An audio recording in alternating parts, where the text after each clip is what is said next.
A warm welcome to all our viewers. I'm your host Pratiksha Mishra and you're watching another episode of South Asia Focus. Let's begin the show.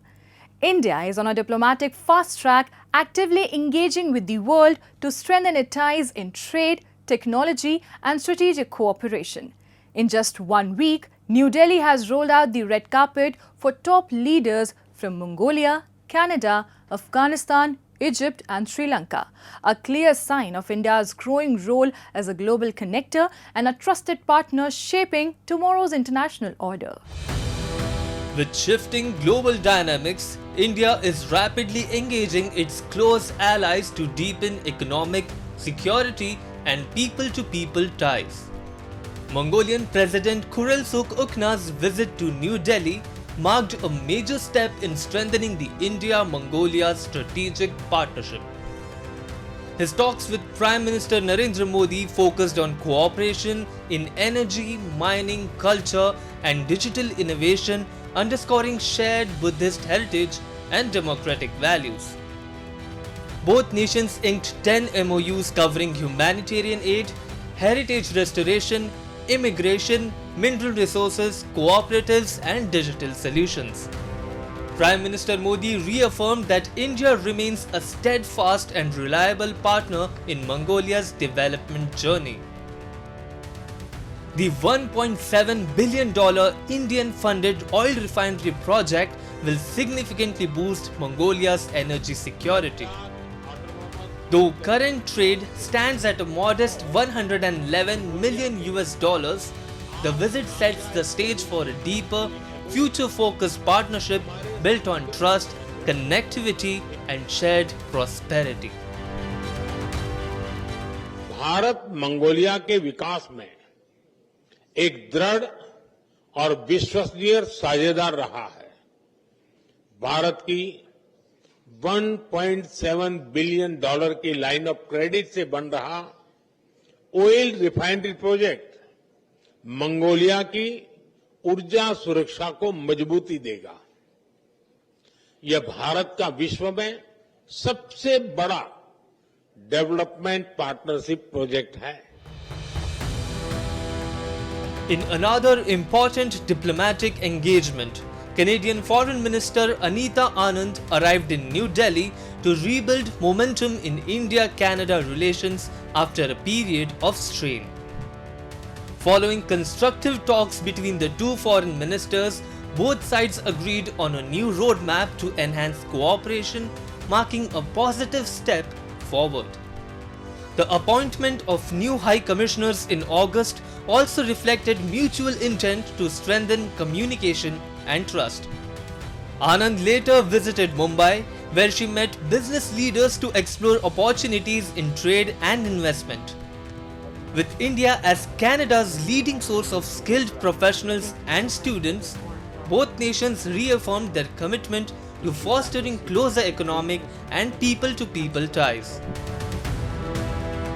Both sides, for our meeting today, have prepared an ambitious roadmap to advance our cooperation in various domains, including trade, investment, agriculture, science and technology, civil nuclear collaboration, AI, critical minerals, and energy. So this joint statement will discuss our mutual plans for re-engagement. It will inform Canadians and Indians alike that we are collectively committed to advancing this relationship now and in the long term, particularly when it comes to our mutual priorities in the Indo-Pacific. In a landmark diplomatic development, Afghanistan's Foreign Minister Amir Khan Muttaqi arrived in New Delhi, the Taliban's highest level visit to India since taking power in 2021. During his week-long stay, Muttaqi held talks with External Affairs Minister S. Jaishankar on expanding diplomatic, trade and economic cooperation, signaling a potential reset in India-Afghanistan relations. In a major announcement, India confirmed plans to reopen its embassy in Kabul, 4 years after it was shut down amid the Taliban takeover. A limited mission had been functioning since 2022 to facilitate trade, medical and humanitarian assistance. The visit underscores India's renewed engagement with Afghanistan as New Delhi recalibrates its Afghan policy amid changing regional dynamics. Analysts see the talks as part of the Taliban's broader push to strengthen ties with key regional powers, and India's effort to safeguard its long-term strategic and humanitarian interests in the region. We have a shared interest in boosting trade and commerce. I'm glad to note the commencement of additional flights between Kabul and New Delhi. ولسي اړیکې له پیړیو راهیسې موجودې دي.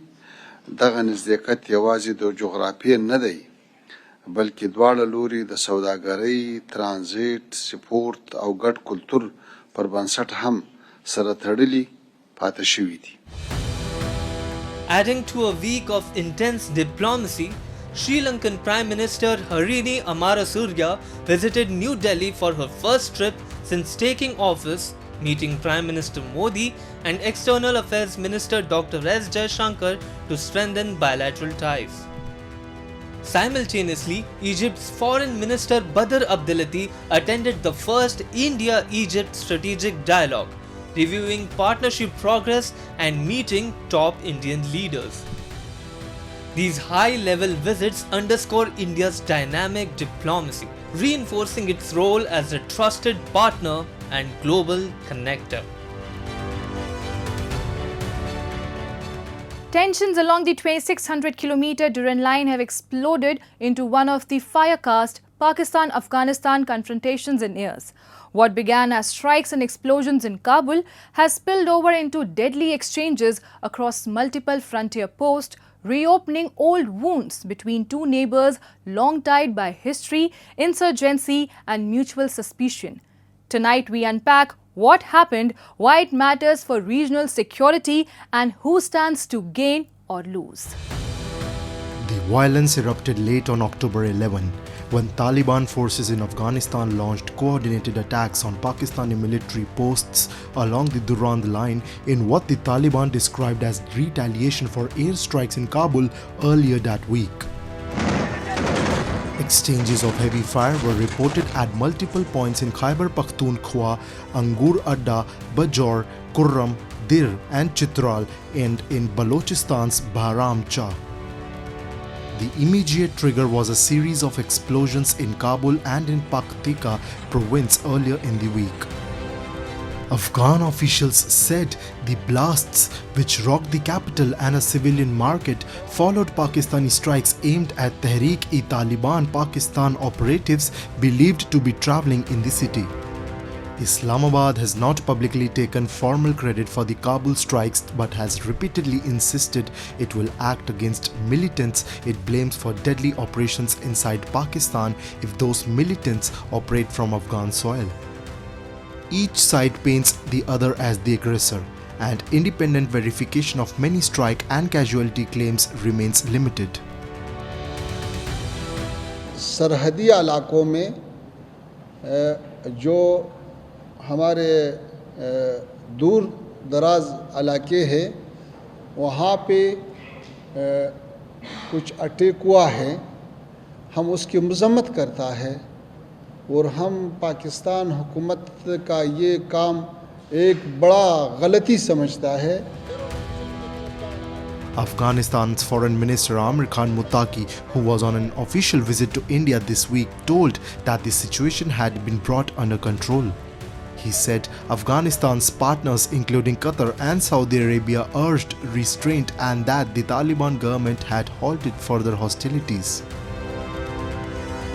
हमारे दोस्त ममालिक जैसा Qatar और Saudi Arabistan उन्होंने ख्वास्ता उन्होंने तलब किया कि अभी जंग रुकना चाहिए, तो हमारे तरफ से जंग रुका हुआ और अभी हालात कंट्रोल में हैं, तो हम अच्छा ताल्लुकात चाहते हैं. Once a close patron of the Taliban, Pakistan now finds itself on the receiving end of its former proxy's firepower. Islamabad had expected the Taliban to reign in the TTP after 2021, but instead terrorists have grown stronger. A United Nations report confirmed that Taliban fighters have supplied weapons and logistical aid to the TTP, a group ideologically aligned with them and responsible for major terror attacks in Pakistan, including the 2014 Peshawar Sool massacre. That history of patronage has now frayed into outright confrontation, a dangerous shift for a region that still bears the scars of decades of insurgency. I think Afghanistan need stabilization, need tranquility, need peace.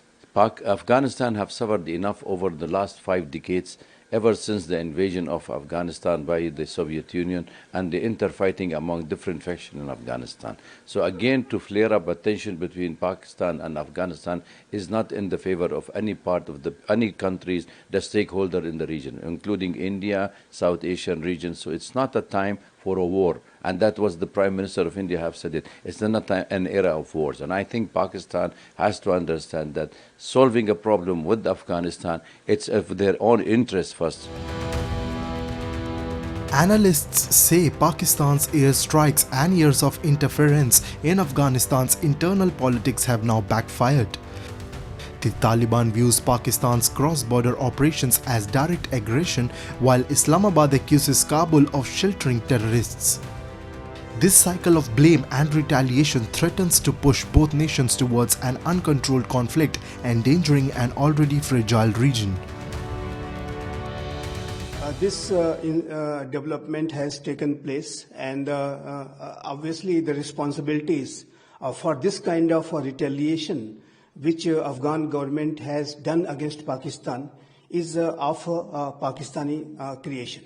And Pakistan had carried out strikes inside Afghanistan, killing several innocent people. And Foreign Minister of Afghanistan, who is currently on a week-long visit to India, Mr. Muttaqi, he has condemned this attack of Pakistan on Afghanistan. And obviously, he had promised for this kind of retaliation, which Afghanistan has done it. And in this retaliation, 12 Pakistani soldiers have died.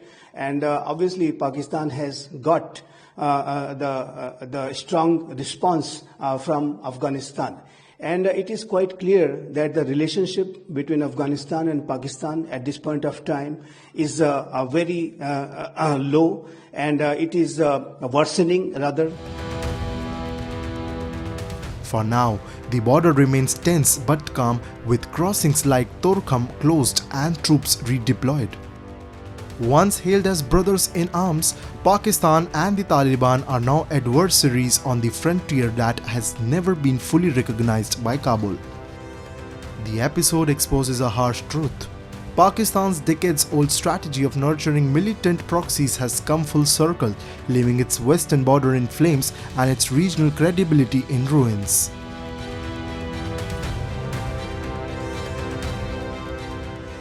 Time now for Asia This Week, the stories from across the continent.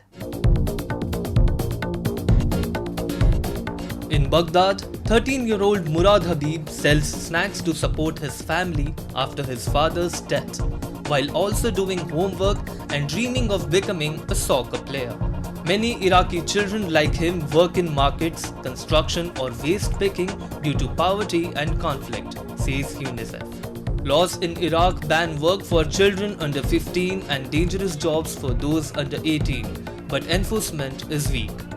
UNICEF's Klaus Johnson said child labour is much higher among poor families, especially boys. The UN and Iraqi government are working on reforms and training programs to help children find safer, dignified futures.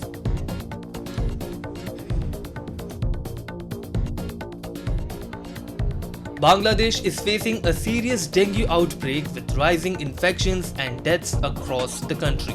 At Dhaka's Mugda Medical College Hospital, dengue wards are overcrowded and many patients are children. Doctors say that while total cases are fewer than before, the death rate is now the highest ever. Experts blame climate change, irregular rainfall, and poor mosquito control efforts for worsening the situation. In early October, officials reported over 50,000 cases and 215 deaths.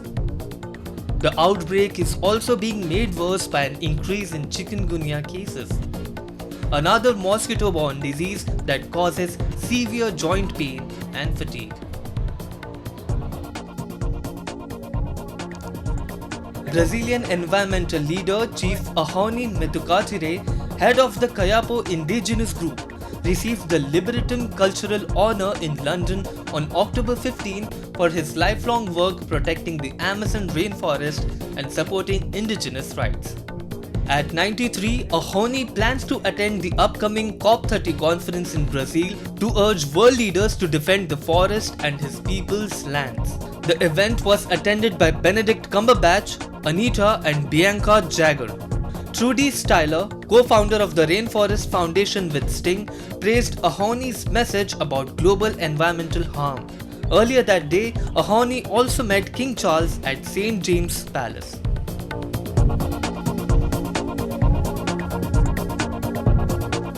In Pakistan-occupied Jammu and Kashmir, simmering anger against Islamabad's exploitative policies has once again erupted into the streets. The Joint Awami Action Committee, representing traders, students and civil society groups, spearheaded widespread protest demanding basic rights, fair electricity tariffs and accountability for rampant corruption. While Pakistan's authorities claim to have reached an agreement, skepticism runs deep among locals, who see little hope in the government's hollow promises. From Bimber to Rawalakot, thousands of people under the banner of the Joint Awami Action Committee have united in what they call a peaceful struggle for justice and dignity. For decades, residents of Pakistan-occupied Jammu and Kashmir have complained of systemic neglect with soaring inflation, power shortages and the absence of essential services turning daily life into a struggle for survival. What began as economic discontent has now evolved into a political awakening. The people are demanding genuine autonomy and an end to Islamabad's exploitative control over the region's resources, particularly hydropower, which benefits Pakistan's Punjab province while locals continue to suffer from electricity blackouts.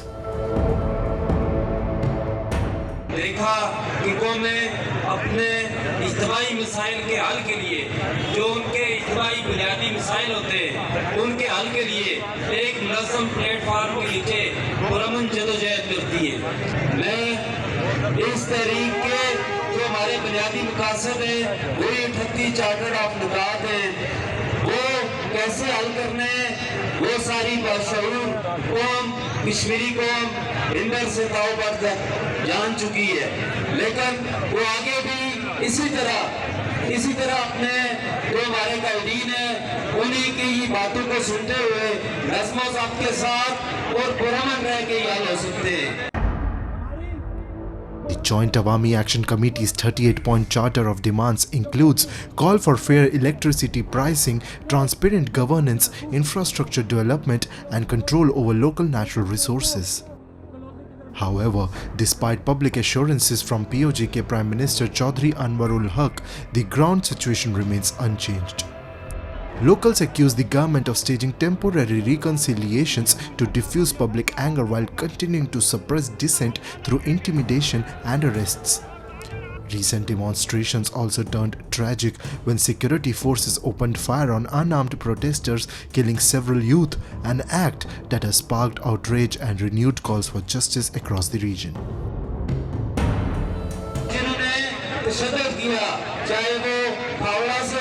या जिस जगह से भी हो, इंशाअल्लाह मुझे बहसीयत मुसलमान ये यकीन है कि अगर कानून ने उनको सजा ना मिली तो अल्लाह की लाठी में आवाज है, उनको इंशाअल्लाह जरूर सजा मिलेगी, क्योंकि उन्होंने पुरअमन और निहत्ते लोगों के ऊपर जो है वो बिला जवाब 29 की तारीख को एक पुरअमन रैली के नाम पर जो इंतशार कराया, जो नौजवान शहीद किया और जो जख्मी किए, वो इंतहाई एक ऐसा फेल है जिसकी कोई माफी नहीं है। The leader's words reflect a broader sentiment among the people. The state violence and corruption will no longer go unchallenged. The killings of innocent youth have become a rallying cry for justice, with families demanding accountability from the very state that claims to represent them.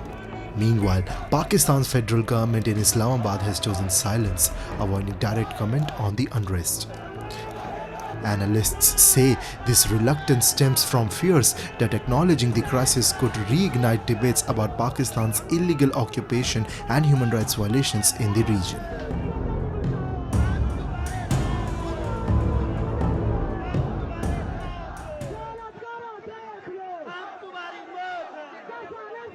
Nestled in Tamil Nadu's Nilgiri Hills, Ooty, the Queen of Hills, is famed for its misty landscapes, cool climate and sprawling tea gardens. Yet beyond its scenic charm, it entices visitors with a sweeter treasure, handcrafted chocolates that every tourist relishes before leaving. Cradled in Tamil Nadu's Nilgiri Hills, Ooty is renowned for its breathtaking landscapes, lush valleys and soothing climate. But beyond its natural beauty, the town has a sweeter claim to fame: its delectable handmade chocolates, a treat that has become an essential part of the Ooty experience. The chocolate industry, which began during British rule, has grown into a vital part of the town's economy. Ooty's cool weather and pristine environment makes it perfect for crafting chocolates, drawing tourists to too many shops brimming with handmade delights. Most chocolates are still prepared and packaged by hand using traditional methods, though small machines are now employed to maintain hygiene. Range, it starts from 300 to 8,000 rupees per kilo. And mainly we focus sugar-free chocolates also for the elder peoples who are most conscious about sugar.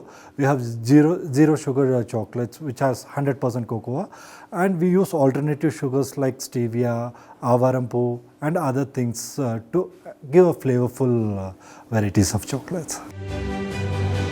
The chocolates owe their irresistible taste to unique, traditional methods of preparation, with local residents, especially women, playing a vital role in this thriving craft.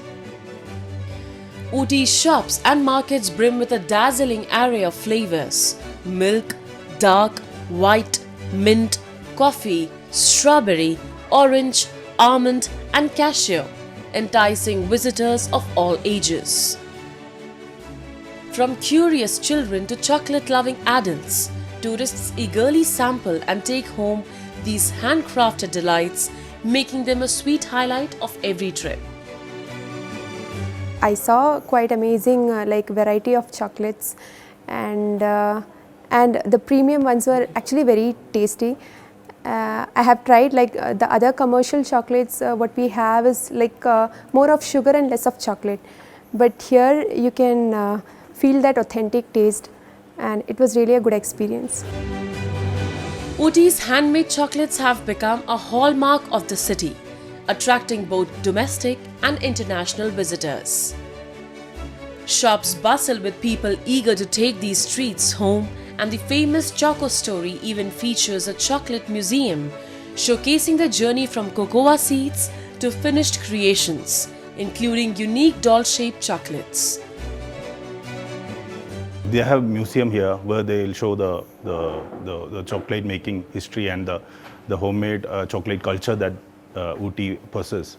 So that is something that is new for us, and I have very good childhood memories coming to chocolate museums and factories in Ooty. But yeah, it's a time to cherish all those old memories. Until recently, Ooty was celebrated mainly for its natural beauty and tea gardens. But over the past few decades, it has also earned fame for its delicious handmade chocolates. These streets have become an essential part of the tourist experience, ensuring that every visitor leaves with a sweet memory and a delightful souvenir to take home.